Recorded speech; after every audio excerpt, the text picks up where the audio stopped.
I love that intro. This is the King and Doc podcast. It's your man, the Blunt Doctor, with my homie King Hooli.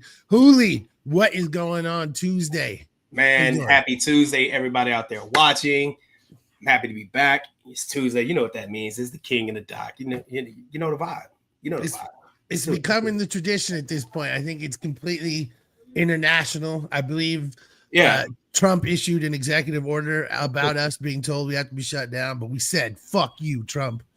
That'd be sick. Do you know how good our ratings would be if Trump issued an executive order about us? My God. That would be crazy. All we gotta do is figure out a way to really piss him off. I think if we stay the course, we'll do just fine. We can get there. I like it. That's positivity. That's what I like to hear. Hooli, how has your week been? You got the kid in town, right? Yes. My daughter is here, man. I'm so excited. So excited. First time out in Los Angeles, so it's the first time out here visiting. 20 years old, you know what I'm saying? She just enjoying life at the moment. You know what I mean? So like she's witnessing new things, doing new things. So it's been cool having her here, bro. Really that is awesome. I'm very happy for you. That is LA is one of those places too that like when you go see it when you're young, it's so much larger than life. You know what I'm saying? Mm-hmm. Like you see Hollywood for the first time and you see all these things you've seen in movies and you see that shit up close and it's like, oh my God, it is one of those things that's extremely cool for a young person. Oh yeah, exactly. Like I mean, my first time out in LA, I was like in my my late 20s, early 30s, and growing up in Alabama, I didn't think I'll ever be able to see it because, like, due to the internet somehow shrank the world. So it, California became very accessible, like for me to go to. So like I never would have thought I'd been out there. And I was having that same thing. We were walking in the marina at Long Beach, and I was telling the same thing. I said this is my first experience out here, and how my first experience out in California felt to me, and she kind of resonated. She was like, "Yeah, I'm kind of can't believe." I mean, and not say like it's like the best place on earth, you know what I'm saying? But you have those places you go to. I can't believe I'm here. It could be a ballpark, it could be anywhere, you know what I'm saying? But like for her, it was like one of those I can't believe I'm here moments. So I'm glad you enjoyed it. I definitely 100% miss living in Long Beach. There's no question about that, and it's very true that. One thing, it's you hear people say this shit like in 90s sitcoms, they talk about California, they'd be like, it's different out there. Yeah. And the thing is, it really kind of is, especially if you come from like a cold weather place. Mm-hmm. You go spending time in Los Angeles, it's just like a whole fucking different thing. So man, I feel that completely. And I miss living there. But once this shit blows up, we'll just buy some shit in Malibu. Just buy a big ass, beach condo for the King and Doc podcast studio, Bro, that would be so sick. Imagine, like, overlooking the Pacific, bro. That'd be that'd be so sick. Just need that $20 million from Sirius XM, baby. Hey, Drake dropped the new album. This, did you listen to that? Snore. No. Well, I'm out. Listen, I'm out. I'm out on Drake. I was never in on Drake, but I'm out on Drake. I mean, I like to give credit where credit's due. The man did make a lot of records. You know what I'm saying? He made a lot of hits. You know what I mean? And, I danced to Hotline Bling. I even made like a dad joke about Hotline Bling. And don't ask me to repeat it because I don't remember it. But it was one of those awkward moments. And it was the hottest song. So I used one of those. I used it to be relative to my young daughter at the time, you know what I'm saying? So like it didn't make any sense. She looked at me like I was crazy. So I just want to say two things. Number one, I haven't listened to it all the way. Well, yeah. So number one, I'm too old to listen to anything new anyway. Mm-hmm. I always get to everything late, and this will come up later again as well. I get to everything late because I'm so old. And number two, Hotline Bling should be called Cha Cha Remix because he fucking stole that song. Now, listen. It was originally, and then suddenly it had a new name, and we erased the dude who actually wrote the original track. But whatever, that's fine. That's what Drake is. We know that he doesn't write his own shit. We know that he doesn't make his own music. We know he doesn't this. We know he doesn't that. But he kind of raps good, and people are like, "All right, cool." I mean, it is what it is. People like it. A lot of people like it. Yeah, a lot of women. A lot of men. A lot of people like Drake. Whatever, I mean, you can't take away from him that he sold. However many records. But the thing is that like I can say the same shit about Limp Bizkit, and if I say I like Limp Bizkit, people want to punch me in the fucking face. So, the simple fact of the matter is like sometimes assholes sell a lot of records, Drake, you know, I don't know. But at this point, like, what do you even? What is? I don't know. I don't think he addressed. I like I said, I haven't listened to it yet. I do plan on doing it. I listen to probably like one track, and then I'm hearing another. You know, I'm hearing some buzz about another one, so I need to go hit back TikTok and figure out which track they were talking about and listen to that. But what I don't like? I don't like post Super Bowl Drake right now. The little activities he has going on. You know what I mean? Walking around with a shirt with the bullet holes in it with smoke coming out. Okay, bro, like. And then what was the other thing? Someone threw a DeMar DeRozan jersey on to the stage, and he picks it up and throws it down like he's all pissed off at it. Like you're acting way too light skinned, dude. Like you and Tyler Perry, I mean Drake. Yeah, you know what I'm saying? Drake and Tyler Perry are the people giving us light skinned people, you know what I'm saying, a bad name in the black community. I don't appreciate it. You know what I'm saying? So like, I need Drake to tone it down. You know what I mean? The diss is over. The beef is over. You know what I'm saying? You clearly lost, but like being extra emotional after this, you know, so there's a lawsuit, then you're doing all this stuff and you're walking around with the shirt, with, like I said, with the bullet holes and smoke coming out. You look extra sensitive, dude. Like you're trying to pretend like it doesn't bother you, but when it clearly does, like it clearly does. This album probably seems like a rush job, and that's what I'm hearing a lot of people say. It's not just me because I ain't listened to it yet, but he's being way, way too sensitive right now, dude. It's annoying. And you gotta know when to stop, because he kept going and Pusha T and he got his shit ruined. Mm-hmm. And now he's trying to continue to go at Kendrick and he got his shit ruined again. But see, I don't think he's trying to go at Kendrick at all. I think he realizes he fucked up. He realizes he can't do it. But he's trying to bounce back and try to be this tough guy, you know, have this tough guy image again. Like, no, what you need to do is, you know what I mean, take some time, you know, go on vacation, like get over this. You know, you got beat up for a fucking year, and then like immediately you try to come back and, you know, get back in the ring and expect a victory, bro. I want to hear that. That's what I'm saying, though, is he's been doing this, and now you're at a point where you just got to move on. Like, look at Ja Rule, okay? Ja Rule was a star. We forget this shit, but Ja Rule was a multi-platinum artist, and 50 Cent ruined him. And the thing is that Ja Rule had an opportunity to continue in his lane, make his dance music with Ashanti, still sell some records here and there, but he said, no, I'm going to come back in 50 Cent. I'm going to go at this dude. I'm going to talk about Eminem's daughter. I'm going to do all this dumbass shit that just got his ass bounced. And now Ja Rule is nobody who can't even fill a club. And I'm not saying that Drake is ever going to go that far, because Drake is much bigger than Ja Rule ever was. But agreed. He needs to get back in his lane, make his little singing, dancing music, and not engage anymore. And I think you're right. I think this album, he didn't engage with Drake, but I also I remember reading about this shit like 2 weeks ago. Like, it was planned to drop after the Super Bowl. And it's like, you know, because he's trying to get his fame time after Kendrick gets his, you know, but it's like, yo, you're not cut out for this. You're not from this world. You're not like us, as Kendrick said. You are not. That song is very legitimately, like, you know, whatever. Again, about the pedophile shit, I'm not trying to speak on that. I don't know anything about that. I'm just saying that shit was crazy for 70,000 people to scream it. And that's another thing. That's another thing, right? I saw a video, and, you know, shout out to whoever did it. You know what I'm saying? TikTok becoming available again. Did you see that too? Because I remember I told you I deleted the app. The TikTok app, but like I think it was like Saturday night, it became available in the US again. So I happily re-downloaded it. But I don't know where did I see, you know, I started catching up on the TikToks, like the aftermath from the Super Bowl, you know what I'm saying? So there's a lot of Drake fans, right? And there was this one in particular, and I don't get pissed off about it, but it kind of like bothered me just a little bit because it was kind of unfair.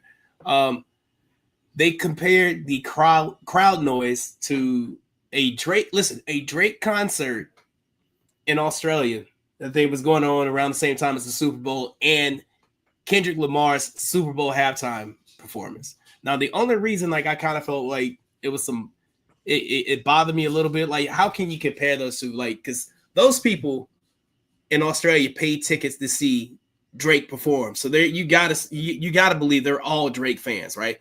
the people at the Super Bowl, the people who wasn't cheering because they showed this section of a section of Dwight's, and a couple of them was like moving their head to it, but like for the most part, nobody was like vibing to it, like because they paid their money to go see a Super Bowl. They probably didn't care or don't know who Kendrick Lamar was or didn't care enough to like even cheer. You know what I'm saying? So I just that little bit kind of like just ruffle my feathers a little bit, just a little bit. They also mic the crowd differently, and they mute the shit out of the crowd mics during the Super Bowl halftime show. So that doesn't make any sense at all as a comparison. But this is the thing. Wow. This is the thing is that Drake fans are as in their feelings as Drake is. Yeah. And he's behaving as if he's one of his own fans. And this is not your world. Wearing a t-shirt with bullet holes in it is a perfect example. You are not from this world. You've never been shot. You've never been shot at. Oh, wait, a character who was shot in a TV show. Yeah. Yeah, he got shot in Degrassi. So now I'm wearing a bullet hole. It's like, yo, you are fake. That is the point that everyone is trying to make, is that you are fake. You are an image. Listen, I could make some really sick gangster rap tracks right now. I really could. I could make some dope ass gangster rap music, and it would be completely fake bullshit. And if I came on and said, yo, this is completely fake bullshit, just enjoy it for what it is, that would be fine. That's not what Drake is doing. Drake comes out and says, I'm the realest motherfucker alive. You don't even know what it is to be me. I'm, everyone in the industry's against me. I'm blah, blah, blah. And it's like, yo, you're just fake. You're just a construction. And by the way, that's fine. Be that. Stop trying to get into beef with real rappers. This is not a good idea. It's not good for you. It goes poorly every time. It ain't your lane. So I mean, I hope he just takes his L and just keep it moving. Stop trying to do like extra shit. Go be Usher. Yeah, you don't have to you don't have to prove that you know what I'm saying, it don't affect you or you moving on. Just you're doing too much, Drake. You're doing too much. And this album lost. Yeah, this album was too much. I mean, the timing of it, like if he probably waited like 6 months and put this album out, I would have understood. You know what I'm saying? I understand. But like immediately after the Super Bowl, you want to try to drop an album to show that you're not affected, shows that you're affected. What happens with his next contract then? Because he's about to be up with his label and he's suing them. So I'm assuming he's not going to re-up with them. Somebody is going to drop some money on this dude to put some albums out. So we know that that's also going to be interesting to see, who scoops him up, because he's a goddamn pariah in the rap industry, but not in the music industry in general. So I don't know, man. Well, it's gonna be interesting to see who takes the better, because I think people from Atlanta are looking at him like, Kendrick. I mean, does make sense. You only call me when, okay. Well, hey, what happens? Drake does have some, celebrities and shit in his corner. That shit is always surprising. The number, but he's acting like too emotional with them. Even like going at LeBron and then saying doing the thing with DeRozan throwing the jersey, slamming it down like having a tantrum. Bro, that's you. I mean, you being an extra, homie. Like, no, he's been talking about DeMar too. He's been on Raptors broadcast talking shit about DeMar. He is so in his feelings. You know what I'm saying about DeMar. You get him? You feel me? Like, I do. DeMar doesn't even play for the Raptors anymore, dog. He doesn't know you anything. Yeah. So just whatever, bro. Fuck Drake. Did you see the NBA All-Star Weekend? I mean, I saw how much of it did you pieces of it. I'm just not interested in All-Star Weekend. Like, All-Star games made sense when they were first conceived, right? Because in the 70s or 60s or whenever the hell it was, people didn't get to see every game. We didn't have League Pass. We didn't have streaming. So a game where you got all your stars together for people to learn who were the stars of other teams made a lot of sense. This no longer matters. And I just don't. The dunk contest is won by a dude who isn't even actually in the league and gets called up every year just beforehand.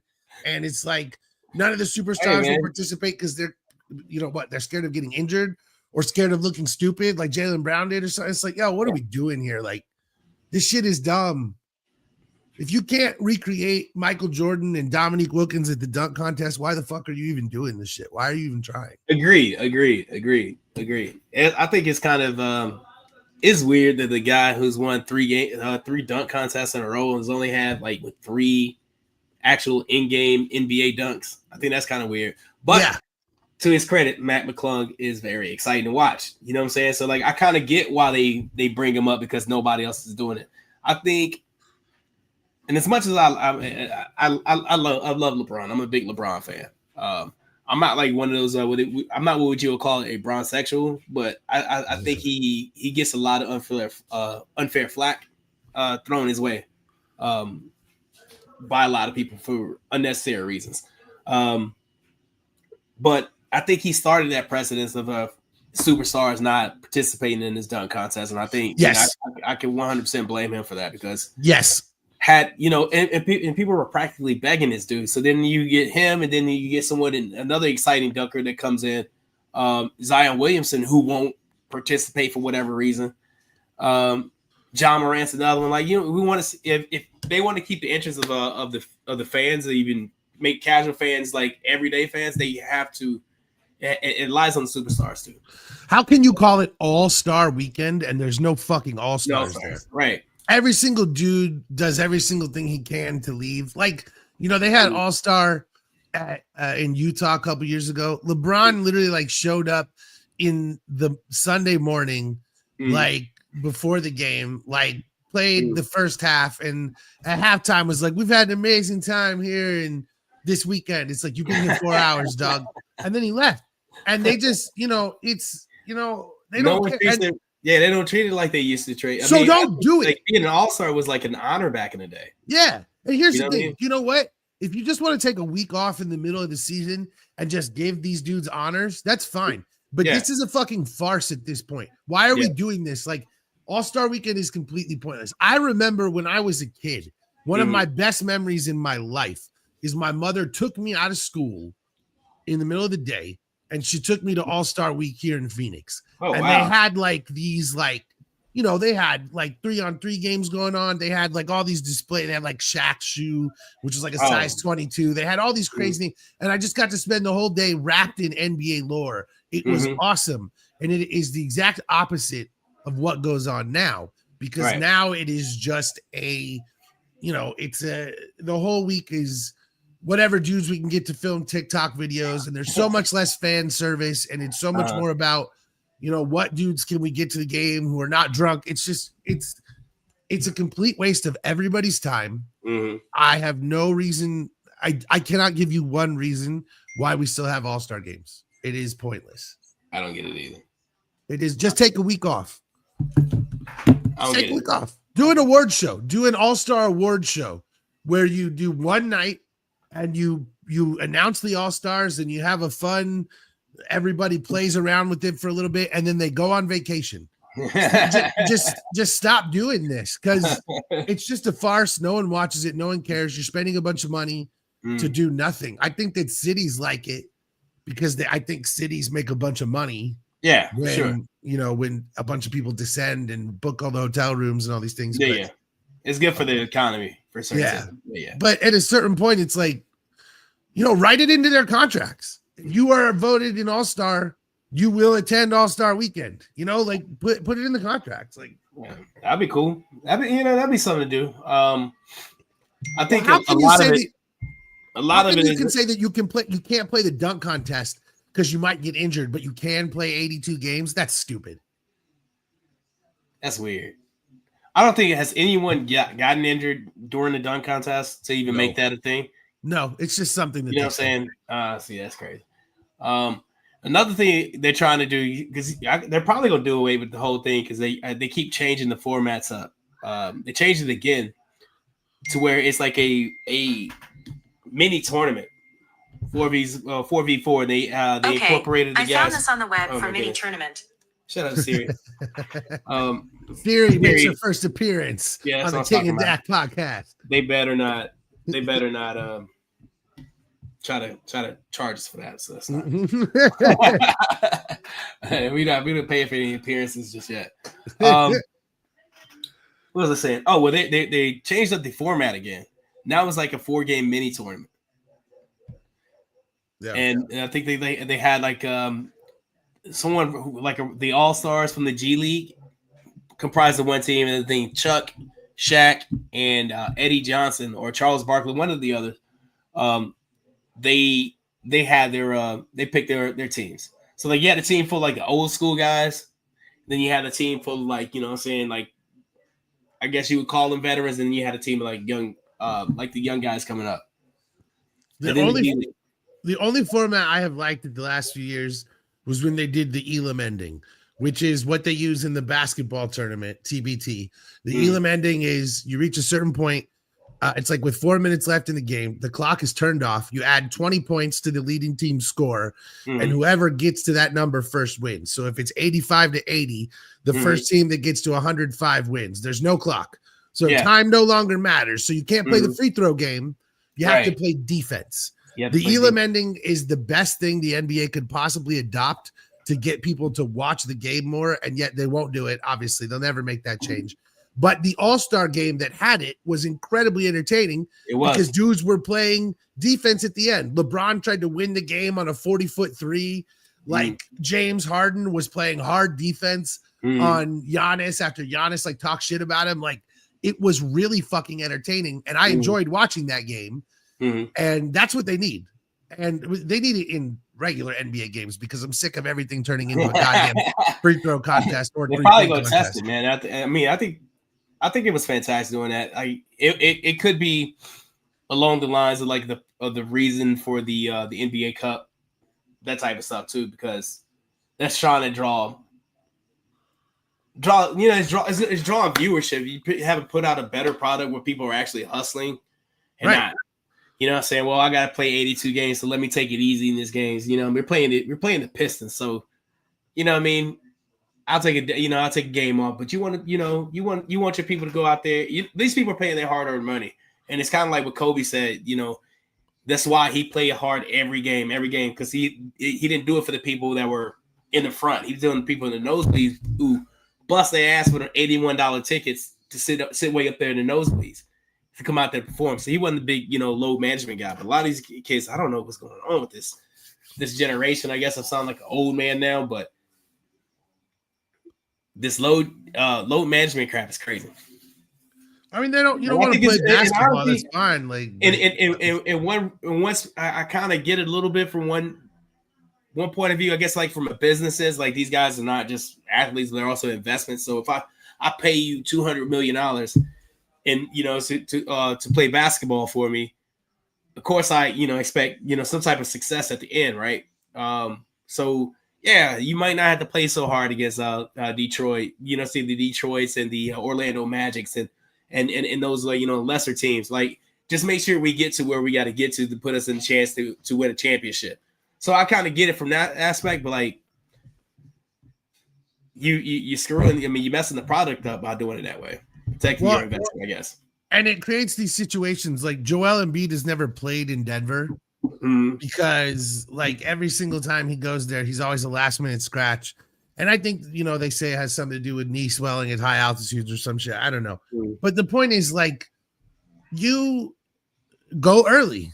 Know this, like, there have been so many high profile matchups between him and Jokic where he's trying to win MVP and he's saying all these things about what he should be and how he should be treated.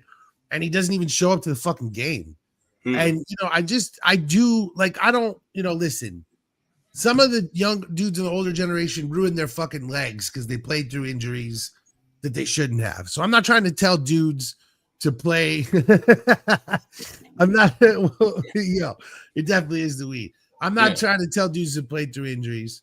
I'm just saying that if you're 100% healthy and you just don't play because you don't want to, I do think that's kind of bullshit. Like, like we've cost us so much money to go to a game and dudes just sit, because they're sad. And it's just like, that's not really what, and that is the thing about like the player empowerment era. As much as I am for it, it does at times entitle them to feel like, I don't owe the fans anything. It's like, no, dude, you don't owe the owners of the team anything. You do owe us. Yeah. We're the whole reason. We're the consumers, yeah. We're it. We're the fans. We're the universe for you. We're the consumers, yeah. You do owe it to us. So here's what it is. Hey, baseball's coming back, and America's favorite announcer is back too.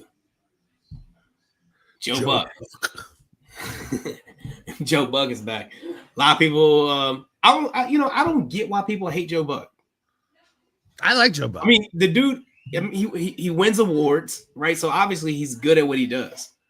So what is it? I mean, if anybody is out there like watching right now, or if you're watching in the future, you happen to stumble across this video on YouTube, don't forget to hit that like button and make sure you subscribe to the King of Doc podcast and the Elite Sports and Entertainment Network as well.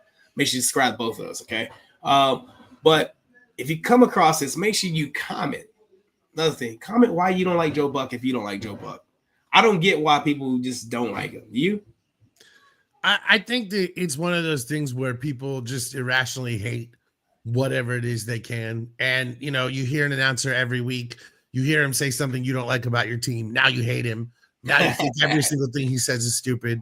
I mean, I just, he has said a bunch of times he won't call baseball games, and now he's back doing it. So I think that's cool. I like Joe Buck. And again, I don't understand, like, some announcers suck, fine, but Joe Buck is awesome. He's so knowledgeable. Yeah. Like everyone hated on Tom Brady's first broadcast, and it was bad. Especially the first half was really bad. But by the end of the season, he was doing a really good job. He was saying, listen, here's where this is what this linebacker's doing. That's this coverage. So the tight end knows he's got to go this way. That's this route. And then and he was like, that's an F throw. That's an A throw. He was doing a lot better job. And it's like, I just think people just hate. It's just hate. It's just like, I hate a personality. I hate a dude's voice. He said something about my team. It's not rational. Right. I think it's funny that it's like news and then some people are like, oh my God, this is terrible. It's like, who fucking cares? Like, I mean, I'm interested to watch it because I enjoy Joe Buck, but it surprises me. Like, you could just press that mute button and then you could be. Baseball is one of those sports you can actually do that, and you understand what's if you follow it like that, you can understand what's going on. Yeah. When a ball is a ball, when a strike is a strike. You can watch the pitches, you know what I'm saying? So you can kind of watch it on mute. Yeah. And the most interesting thing happening in baseball right now anyway is that Vlad couldn't reach an extension with the Toronto Blue Jays. So now the next year is going to be all kinds of discussions about is Vlad going to be traded? He's the hottest free agent since. Yeah, exactly. Will he get Juan Soto money? You know what I'm saying? He wants $450 million apparently. I think he'll probably get that. I don't think he'll get Juan Soto money, but I think he can get $400 million. And I think the Red Sox or Yankees are going to be the ones that do it. So you and me are going to have to fight that one out later. Don't count out the Dodgers because they're buying everybody, bro. This is crazy. I mean. Never mind. Scratch that. Vlad Guerrero Jr. is Dominican. Oh, he's Dominican, right? Yeah, he's Dominican. So that's you saying the Yankees? We all know the Dodgers only buy Japanese players. It's true. It's true. They're trying to recreate NPB and MLB. Oh, man. I get it. I can't wait for baseball season, man. I love baseball. Baseball is my first love, man. Well, we'll have ironically, Kirk Gibson hitting the walk-off home run is when I fell in love with baseball. That is funny. We'll have plenty of baseball to talk pretty soon because it's going to be the only damn thing going on before too long. Oh, yeah, absolutely. Saturday Night Live, man. A big reason I'm into podcasts and I wanted to get into podcasting is because I grew up watching this show, and the Weekend Update specifically is why I want my goal was like to make to get on Saturday Night Live and do Weekend Update. Obviously, I can't do that because I'm here. My backup was SportsCenter. But you know what? The coolest thing about having your own show, you can do, you kind of, you can blend whatever you want with it and make it your own. You know what I'm saying? So, yeah. This could be SportsCenter Weekend Update. Oh, yeah. See, you know what I'm saying? That could be something like we could probably do. That could be like a whole different segment. You know what I mean? We could do a Weekend Update SportsCenter style. There you go. See, we could do so many things. So many things with this. What about you? Did you grow up watching Saturday Night Live, or did you how do you feel about the show? I have always loved Saturday Night Live, but it is one of those things. I don't know that I've ever actually watched the show on a Saturday. Like when I was a kid, I watched tapes that my sister had of like compilations, and then as I got older, I watched it a bunch of times on YouTube. And then also when I was a kid, they used to rerun edited cuts of Saturday Night Live on Comedy Central, and they would have some of the skits and like some of the musical numbers cut or whatever. But I still watched a ton of Saturday Night Live at different times. It's just for whatever reason, I'm always doing something on Saturday night because I'm a cool motherfucker, I guess. But I missed this one. I will watch it all. I'll go watch it on YouTube. Dude, it's one of those things like I really want to watch that movie about Saturday Night Live, about the Saturday night that came out a few months ago. Been very interested to watch that. But as you know, when you're a parent, even doing things like watching a simple television show becomes a fucking scheduled activity. It does. And that's the reason, truthfully, that this show exists at Tuesdays at 6 p.m. Pacific. And it's not because we thought that was the greatest time in history. And it's not because we know that everything in the world is going on right now. It's because this is the time when we as parents were free. Yeah. Basically, yeah. So while I missed this one, I've read nothing but good buzz. I'm excited to watch it. Saturday Night Live does mean a lot to me. Weekend Update is hilarious. And I do think that in the last few years, Saturday Night Live has done a pretty good job of, kind of dealing with all sides of the political spectrum and race issues and everything with comedy, doing their best to try and navigate all that shit. Because you're never going to be able to do it perfectly. I feel like they've done a pretty decent job. I think comedy is the best way to process any of this stuff, man. You know what I mean? Like to laugh at it, and they've always done a great job at poking fun at pop culture or whatever whatever's going on, politics. I mean, there's been so many iconic cast members that play the presidents.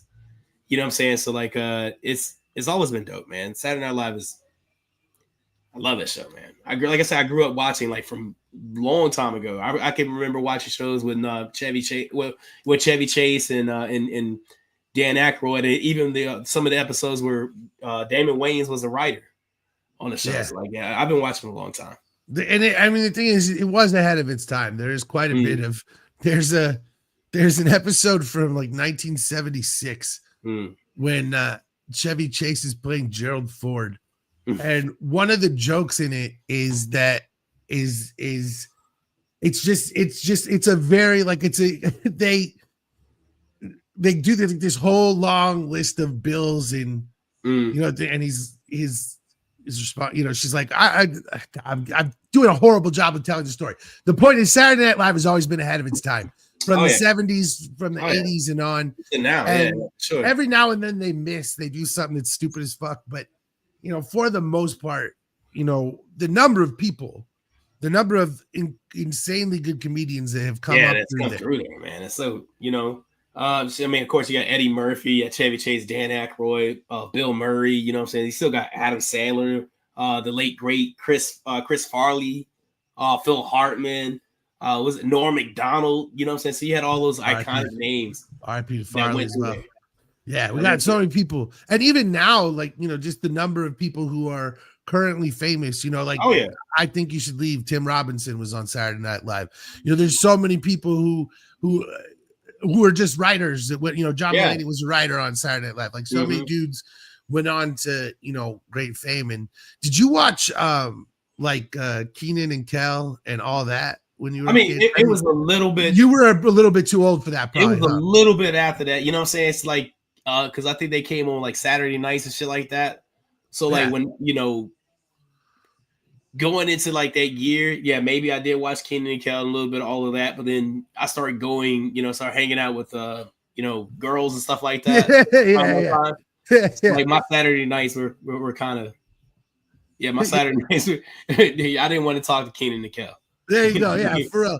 No, and so that's the thing. I was still like a kid. I was like 9, 10 when all that and Kenan and Kel came out, I think. And so Kenan for me has been like at the center of comedy since I was a little kid, because I thought Kenan and Kel was hilarious. I thought all that was hilarious. He was on both those, obviously. Yeah. Kenan and Kel. Oh, Kenan's been there. Come along, huh? And then he went right to Saturday Night Live and has been there since then. And so for me, like the last like 30 years of comedy, Kenan Thompson has been right there at the center of it. Dude, I think that dude's, called that. I could have called that a long time ago. I was like, this guy's gonna end up on Saturday Night Live. And when he got, I didn't expect him to be there as long as he's. I think he's the longest tenured. Yeah, I believe he has the record now of all time. You know what I'm saying? But that's been his career, sketch comedy. He's a genius at it, man. He's good at it. So like, do what works for you. And he does. Would I like Kenan Kel there? No, not really.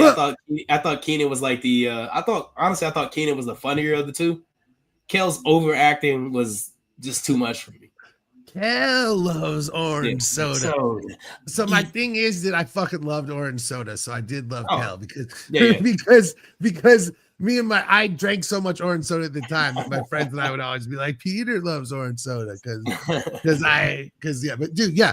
And that's the thing is like too, I grew up, I feel like kind of on the edge of like I grew up with rap music. I grew up with black comedians at the center of my experience. I grew up with, like it never was weird to me at all. Like I had black friends, even though I lived in a very white area. I feel like I kind of grew up in the first generation of like people who like, I didn't even know about racism until my father tried to like burn it into me. Wow. And then like, I mean, he's not like he loves Donald Trump. Like, I don't know. Like, he's not like, I'm not racist. I just think blah, blah. It's like, okay, but that's a racist opinion. Like, it's like, it's just, he's one of those people. It's just, and I try to, and the thing is like, he's married to a Chinese woman, and my stepmother, they're not horrible people, but she has also said horrible things. It's just, some people don't understand that just because you don't think you're racist. And that's the thing. I think that white people, that's like a white experience, is you just grow up around super racism. And like, as I got older, people would be like, oh, I don't like seeing these black comedians on TV. I'm like, what are you fucking talking about? Like, and it's so weird. Like now somehow that's come all the way back around and is like the center of our experience, dude. Like history repeats itself, sir. If you let it run its course long enough, it would definitely repeat itself. And sadly, it's I see it. You know what I'm saying? Yeah, it's crazy. It's just crazy how I'm not gonna get in that. It's not getting that. I ain't gonna get in that. That's not. No, you're right. You know what? I don't want to get into that. I don't want to get in that. We just building. I know you're right. I know what you're about to say is correct. So you don't even need to say it because I know it's right, and everybody listening knows it's right. So we don't even need to do it. This is an entertainment show. This is an entertainment show. We're not gonna do it. We're not gonna do it. But I like this. I like this hate. You know what I'm saying? I should have probably what's beef. This called what's beef, but like, you know what I'm saying? I like this hate stuff. So let's get in the top 10. Okay, here we go. This is 10 top diss records according to the King of Doc. And we have to preface this because top 10s are very controversial as they are. It can be from anything. You know what I'm saying? Any top 10, it could be very controversial because you're going to hear people in the comment section, you guys don't know what the hell you're talking about. This record was better than this record. But it's heavily opinionated. And, I think this list is probably one of my favorites. You know what I mean? This is the best list we've done so far, in my opinion. And how we work, this is sharp. How we work is one, just for preface. There's two of us here, so we split it down the middle, 5 and 5. I think you have the evens this year, so he's gonna start off with number 10, which means I'll have the number ones. So the odd ones are mine, the even ones are his picks. You know what I'm saying? So, but we try to list it where how it makes sense for you guys, so it will make sense, as best as we could. Yeah, and it always makes it interesting because it's like, who has what? Is he gonna put this one in? Do I need? It gets kind of hard, yeah. Yeah, it gets kind of hard the way we put it together, but here it is. Number 10. What you got, bro? Number 10 is How to Rob by 50 Cent with the Mad Rapper. Ooh. And my man 50, this one This is probably the reason he got shot so many damn times. This song most likely this is before he was shot. This is when he was signed to God, I can't remember. I think he was signed to Sony. The Trackmasters had found him. And was it Columbia? Yes, Columbia. Sony Columbia. Yes, sir. And he does this track called How to Rob, where he basically disses everyone in the entire industry. Like he sure did. Everyone. And it was not well received, and it was not seen as, I mean, it was tongue in cheek. It wasn't that serious. It wasn't. It was just something like, just poking fun. You know what I'm saying? It was like a fun track. In my opinion, it was like a fun track. I wouldn't even consider it a diss track, but the way people responded to it. That's the thing. That's the thing for me. You know what I'm saying? Is that you can sit here and say, oh, this is not even a great diss track, but the level of hatred toward 50 Cent and then the fact that he still became one of the most famous rappers of all time for a while is truly something else. The track itself is completely ridiculous. It's so, it's so comical. You know what I'm saying? There are funny bars in it. Yeah. You know what I mean? It's like I snatched Kim and tell Puff, you want to see her again? Dance your ass down to the nearest ATM. I've got dreams of fucking an R&B bitch, but I wake up early and bounce with all her shit. Like it's just not a for real. Right. It's not really. It's not one of those. It wasn't one of those things. But it was taken that way. But it was exactly. It was taken that way. And one of the craziest things, it was Jay-Z put out it dropped the bar. Saying a little jewel. He's like, I'm about $1. What the fuck is 50 Cent? And when I first heard that line, I had no clue who the fuck he was talking about. Yeah, and but it went over so many people's heads because not that many people listen to How to Rob. Yeah, and the other thing is that it was this, and then the song Ghetto Quran, which was on his album Power of the Dog that got shelved. On Ghetto Quran, 50 literally like named names of dudes, and that is probably the real reason he got shot. But man, How to Rob ain't help. So that's number 10. All right, number 9 comes from. A recipe to this dude, Eazy-E, Real Motherfucking G's. It was a diss aimed at Dr. Dre and Snoop Dogg. It was his response to I want to say it was Dre Day. He even to the point he hired the same actor who played Eazy-E in Dre Day, AJ Johnson, recipes of AJ Johnson. He hired him to be in this video for Real Motherfucking G's. Basically, he was calling Dr. Dre and Snoop Dogg. This is for you younger people. This is around the Chronic era, right around when Snoop Dogg dropped, like 93. He was calling them studio gangsters. He said they weren't real. They weren't from the streets and stuff like that. And and this, because I was, back at this time, because Death Row was big. It was Dre, Snoop, and they went at Eazy-E, and they went at who was that? Luther Campbell also on that record, Dre Day. But this is Eazy-E's retort. And this is not, the first like rap beef ever, but it is probably the first major gangster rap beef. Yeah. And the thing about Eazy-E is, whatever you think about him, he is correct that NWA, all that shit, I think he even funded I don't know if he funded World Class Wrecking Crew when Dre was producing for them, but like that money was from Eazy-E selling crack, is my point. That shit came from Eazy-E selling crack. So there, and we can go back and forth on whether Snoop, this thing about Snoop Dogg is like, yeah, he was accused of murder one time, but it's also like Cameron Diaz went to high school with him and tells stories about how he was this cool skinny kid who used to sell her weed. Like, I don't know who knows about that shit, but we know who Eazy-E was. Right. And that is why he was in these streets, bro. Yeah. And so that's why this shit holds up. I mean, I don't know. He was one of the few people that was not afraid of Suge Knight. Yeah, fair. And I mean, I don't know about holds up, just, because we know that some of the content is not exactly friendly today, but I just mean in terms of a brutal diss. Yeah. This is absolutely top. Definitely deserves to be on this list. Yeah, the video too, like was like, yeah. It was Compton, crazy. Man. It was like then everybody in Compton was out there for that video. So this is crazy, yeah. Yeah. All right, what you got for number 8? Number 8 is, again, I'm kind of reaching in the bag here, and people are probably not. I feel like people may not agree with me, but number 8 is Checkmate by Jadakiss. Oh, so, dude. So here's my thing. As much as I love 50 and I loved How to Rob, Jadakiss slaughtered him on this one because 50 was mad that Jadakiss did a song with Ja Rule. They did it was with Fat Joe and him. Yeah, they all did New York. And 50 was pissed about that. So he disses Jadakiss and does all this shit. And Jadakiss absolutely slaughters him on this one. And this is I mean, he brings up in this one, he brings up shit 50 did before he was famous. Because this is one of those things that everyone forgets is that, like, 50 got away with some shit right as he was blowing up. And a couple of dudes he could have spoken for to, like, try to help them get out of prison. And he let those motherfuckers rot. And so that's the whole, I might never sell that much, but you could bet your last 2 quarters I'll never tell that much. And,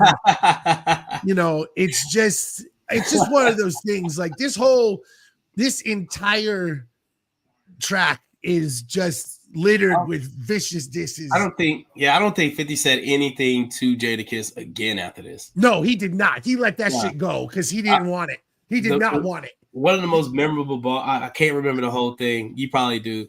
But he was talking about how 50 only bangs in New York. He called him local. Yeah, you're never the king. Yeah, you're never the king of New York. You live in Connecticut. Yeah. How you the king of New York and you live in Connecticut? This is a true fact. Since when has it become cool to get shot and not shoot back? Like, everything about this track is fire. So it just wasn't. Yeah. It's one of those things. Like, Jadakiss is just, again, a real motherfucker, and it's not one of the most popular diss tracks, but to me, it's one of the best. So I loved it. Okay, gotcha. That's number 8.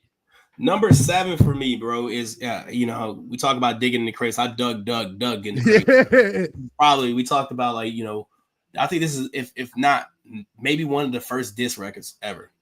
And it's The Bridge Is Over by the Boogie Down Productions, BDP. KRS-One did his thing on his thing. He talked about it. I guess it would kind of be like a How to Rob almost. It wasn't that someone said something to him. I don't think he was replying to anything like that. Or maybe he wasn't, but I think he was just replying to a lot of stuff at that point in time in hip hop.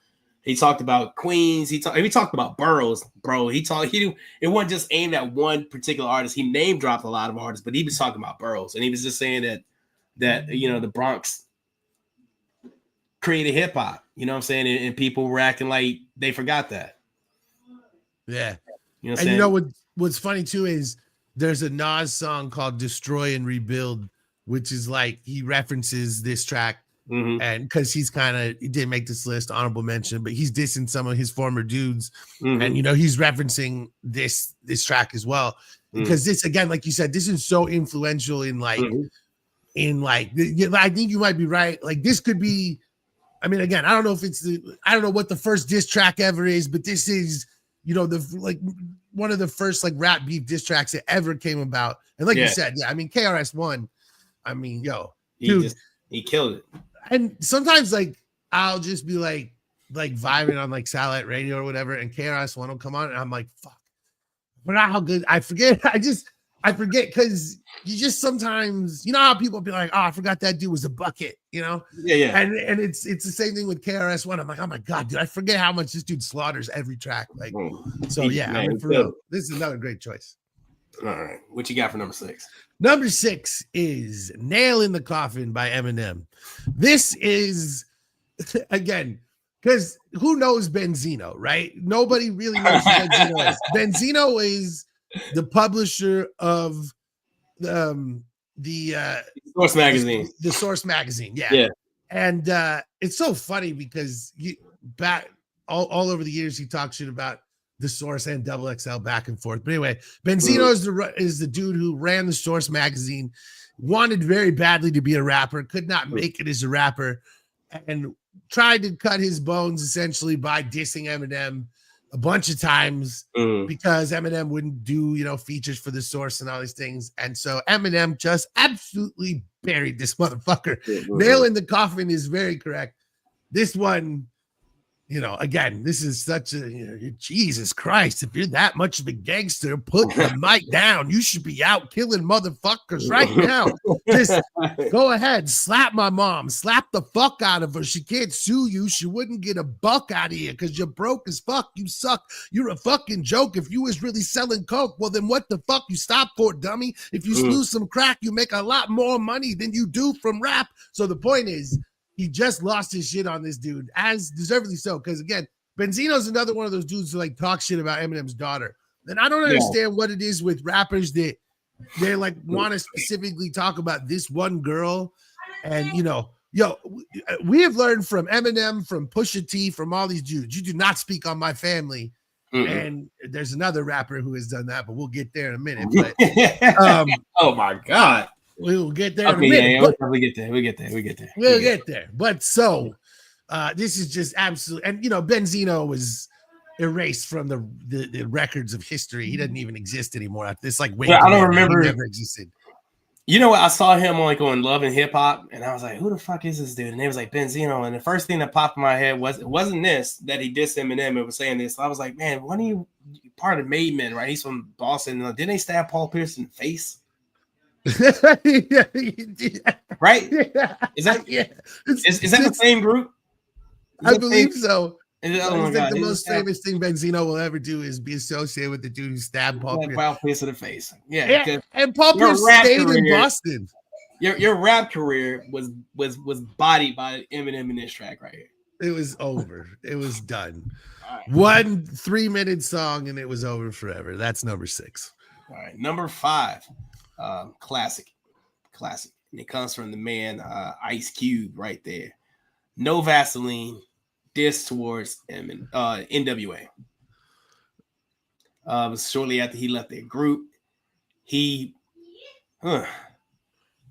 Man, I think if Not Like Us is the first diss track that resulted in a lawsuit. I think this was the first one that came very close, because I believe Jerry Heller wanted to sue him for anti-Semitic language, I guess, in the song. I didn't pick up any, but I think he just got mad, was worried about something else. But No Vaseline was raw. It was, man, it cut down to the heart of these guys. You know what I'm saying? He basically just told them, like, you know what, this is why I ain't fucking with y'all. This is why I left this group. And, you know, you guys are nothing without me. I wrote all the hits. I wrote all the rhymes. What are you guys going to do now? You know what I mean? And you're just going to continue to get fucked by this guy. And Easy just can continue. He's going to continue to get fucked by Jerry Heller. And Eazy-E's going to come here and continue to get fucked by you guys. I don't want anything to do with it. I'm washing my hands with it. Well, first of all, number 1, Ice Cube, meanest mean mug of all time. No question. There's nobody who can stare at you and make you feel uncomfortable more than Ice Cube. It is just a fact. You know, I'll also say on the anti-Semitic point, he most assuredly was posting some anti-Semitic shit on Twitter in 2016. So and there's definitely some of that within Cube about, you know, who in his mind who runs the music industry or whatever. And you know, listen, people like, dude, like, I don't care what you think. If you hate a particular group, you're wrong. It doesn't matter what it is. Oh yeah, sure. We'll just say that right there. Hatred is wrong. That's what it is. But we're not trying to say that you can't listen to whatever music you want, because when you're making a raw ass fucking diss track, you're gonna cross the lines. That's what it is. And yeah, you know, I mean, the thing about Cube is he's not, again, like you say, he's not necessarily wrong about a lot of those things in terms of, like, because, you know, like, this is the thing I said about Dr. Dre too. It's like the man never wrote a word he said. Right. No. And as much as we respect him, he's even as a producer, like, you know, he brings in a lot of other people to help him. It's not that Dre isn't great with music. He's a phenomenal executive producer, organizer of things, but he does sort of take credit for things that he doesn't do. And I think that Ice Cube's points in that area are very valid, because again, it's Eazy-E's money, it's Dr. Dre's production, but it's Ice Cube's rhymes. And that's, you know, that shit is true. So how do you know, and that's where all the split comes from, who's worth the most money, blah, blah, blah. Right. You know, the feelings are hurt, man. Dude, I don't even think Dr. Dre and Ice Cube have made up really, right? They're still like they don't speak really, right? Or did they kind of buried it finally? I would think they're like on a cordial relationship. I don't know. I can't speak for either one of them. You know what I'm saying? Right. I don't think there's like beef when Dr. Dre sees first off, they're like in their late 50s. You know what I'm saying? Yeah. I think he's gonna pop off like that in any type of way, but I think they're cordial. I'll just say that. I just think it's like one of those things like they're not homies anymore. Like they never like, because that's the thing too, is like on What's the Difference on Cron 2001, Dr. Dre said about Eazy-E, you know, fuck the beef, I miss you. But that's not stuff he said about Ice Cube. Like I don't know that these two were ever really like legit friends, and I don't think they ever will be again. And that's why it's so easy to go so raw on a track like this. So, you know, right. All right. What you got for number 4, bro? Number 4 is, I mean, if we were just choosing based on our favorite one and not necessarily like historical impact, this might be number 1 for me, and that's 300 Bars by The Game. So far the theme here is mostly 50 Cent dissing and being dissed by people. But this is just the most absolute scorched earth through and through ridiculous A to Z beat down from one person to another. And, you know, it's not that 50 didn't get some good jabs at Game too. And, you know, Game is kind of a piece of shit person outside of that. But if we're just talking about 15 straight fucking minutes of absolute just roasting this dude. Right. And, you know, again, some of the topics not as wonderful today, but just I love this one. You know, he's like, you know, I'm in the studio with Lloyd Banks when I first got signed. He got stuck. He called 50, tried to help with some lines. That's the wrong dude. We need help with the rhymes. All he's going to tell you is say G-Unit one more time. Like, just everything in this song it's just 15 fucking minutes of fire. I've listened to it 800 million times. It's one of those tracks I listen to when I really need to fire myself up. And I know that Game is kind of a pariah in the industry in some ways, and not everyone loves him. But I just think if we're talking about, I mean, again, it's 15 straight minutes, and it's not just 50 Cent. It's 50 Cent, Lloyd Banks, Olivia, Young Buck, all these dudes. He kills every single one of them, and none of them ever had a response that was anywhere close to on par to this. It was mostly just like a goddamn, oh, he's irrelevant. And it's like, yeah, that's what you would say when you don't want it with somebody. And it's kind of like the 50 Cent Jadakiss thing. Like, not that they stopped talking about each other, but just that, you know, 50 has basically stopped rapping at this point. You know, 50's a TV producer. So, you know, for sure. No, that's number 4. It's number 4. Number 3. Can't Escape This Track. Biggest track of 2024. Not Like Us. Kendrick Lamar. There were so many of those different, you know, tracks that came out in that Drake beef that could, I mean, honorable mentions, a couple like Euphoria is like, I banged Euphoria so long that it took me a while to get to Not Like Us because I was still listening to Euphoria. and Euphoria didn't make this, but Not Like Us, like if you win 5 Grammys off of it, you go to the Super Bowl, you perform it on the bigger stage, you make the super light-skinned dude the biggest light-skinned dude in the world. You know what I'm saying? All in this one because of this one track, and then you get sued. Has to be on this list. Has to be on this list. Yeah, I mean, oh man, I'm not gonna make that joke because I don't need to do it. But and that's the thing, man, because there's so, like you said about Euphoria, there's so many incredible, like there's I Smell Pussy, a classic diss of Ja Rule and Irv Gotti, rest in peace, from 50 Cent and G-Unit. Like I love that one, but it's like it's not in the top 10. This song in the last year or the last few months, whatever, like this is, like you said, it's everywhere. When he did the Pop Out concert, he did this song 3 times. Like he did 5 times? 5 times. So I mean, it's just, we know how America, especially hip hop fans in America, feel about this track right now. This is maybe the biggest diss track of all time, just in terms of like a song. Yeah. You know what I'm saying? Like I don't think the two tracks.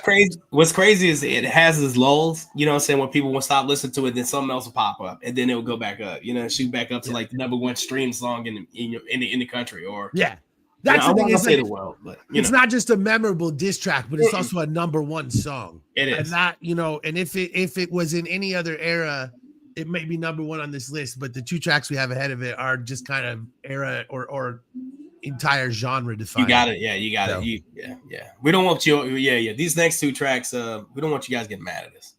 Nah, I'm not saying it because I'm pretty sure you've been following along and you like, okay, yeah, this one is good. This one is good. Now, number one and two, and here they are. Number two. It could only be these two. I think everyone in the world has to agree. Number two is Ether by Nas.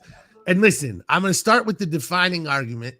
And that is, again, I said this to you off. And again, I know we all know this. Whenever a dude gets absolutely crushed on a song, we don't say, oh, he got takeovered. No, we say he got ethered. Because that's what Nas did to Jay-Z. Yeah. He made his soul burn slow. And it's not comparison. It's just, though, like takeover might as well be looked at as a how to rob lighthearted jab when you consider this one. Like Nas went at every single thing about Jay-Z in this. Yeah. And this is like where, this is where that shit became hatred. Like it was a little thing, but this is where that became fucking hatred. Mustache having whiskers like a rat compared to beans you whack. And your man stabbed on and made you take the blame. Yeah. Eminem murdered you on your own shit.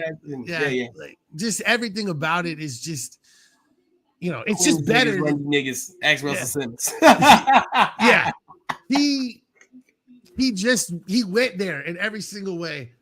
He talked about his lips. He talked about, the fact that, Jay, borrows from Big all the time. Yes. What I'm saying? He borrows from Big all the time. He'll borrow, he talked about it. He talked about everything. Yeah. So many things I can't even say because he crossed that line. Oh, yeah. But this is just. Yeah, Jay-Z acting light skinned for a minute because Jay replied to this was super ugly where he insinuated that he slept with his baby's mama, you know what I'm saying, and left condoms in the back seat.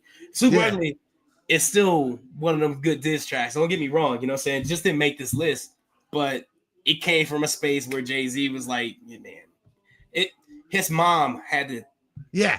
That's the thing is Nas's mom is in the hospital dying of cancer. Jay-Z is saying this shit, and Jay-Z's mom calls him and is like, "You motherfucker! How dare you say this? How dare you say the stuff about this young man?" Like, that's the thing is like, that's the thing is like we clown Drake and all this shit, but it's like Nas and Jay-Z's mothers got involved, and we were like, "Yeah, man, you got your mom, son." Like when Tupac's mom speaks, we're like, "Hey."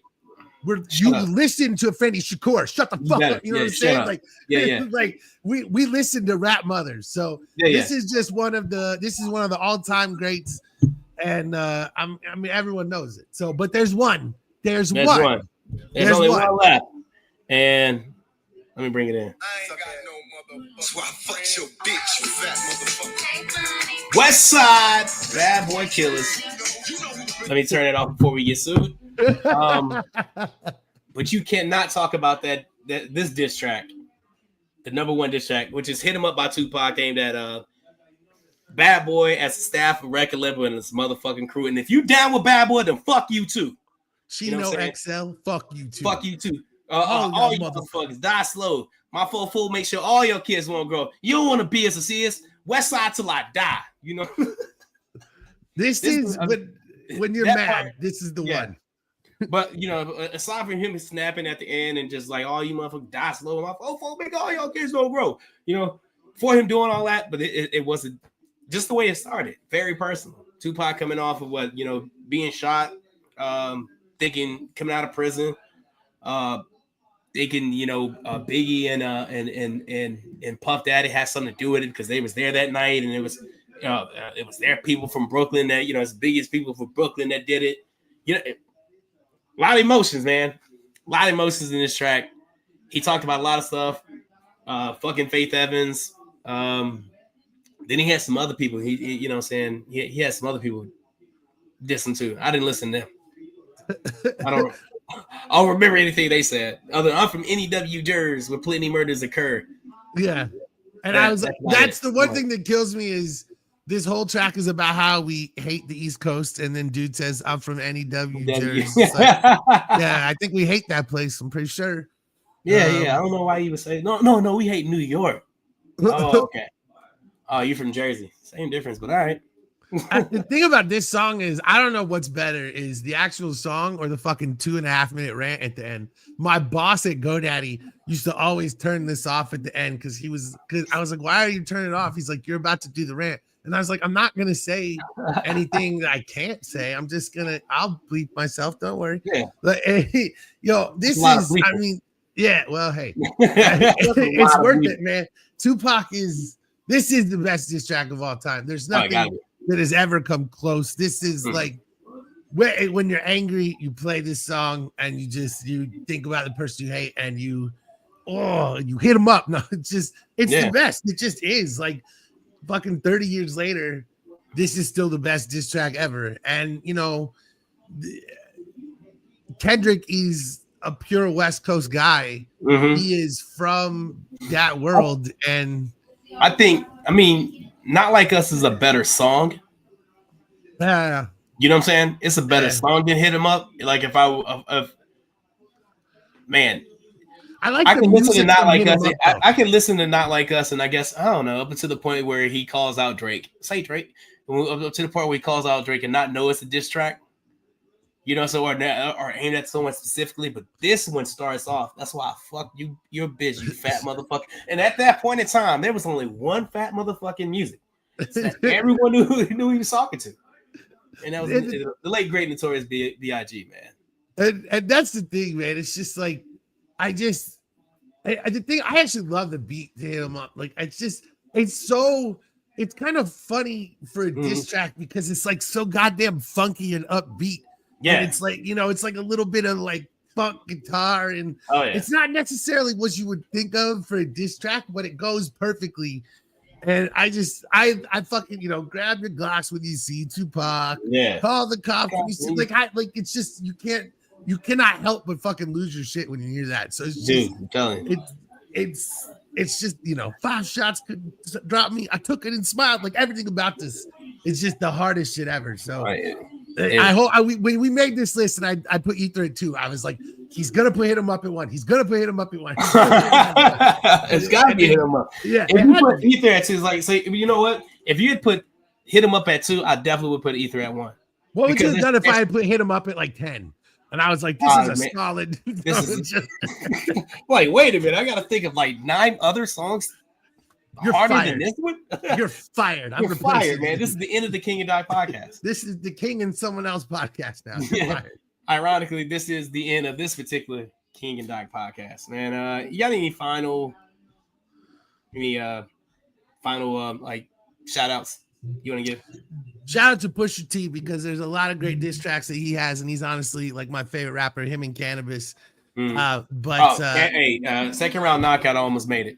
Second round knockout, Story of Adidon. There's a ton of shit. I just went with what I felt like were the biggest like impact industry disses. Yeah. New episode of the Blunt Doctor Show. Check out bluntdoctor.com. That shit's going on. What's going on with you, man? What's up on Truth Be Told? Truth Be Told Sports Podcast this Friday at 8 o'clock Eastern, 5 o'clock Pacific. Hopefully I'm back here. Able to record. If not, I'm sure the homies got my back. But because my daughter's still in town, so I'm trying to spend as much time with her because she lives in Vegas right now, but she's moving back to North Carolina in a couple months. So I'm trying to spend as much time as I possibly can with her. Family first, baby. Yeah, and it's crazy. Like, why aren't you out there with her right now? And you're doing this stupid podcast because I make money, dude. Like, come on, you know what I'm saying? Try to make money. So. It's King Doc podcast, man. I don't have anything else, man. Thank you guys for stopping by. Thank you guys for tuning in. To the ones who participated, who dropped in comments during the show. Thank you guys as always.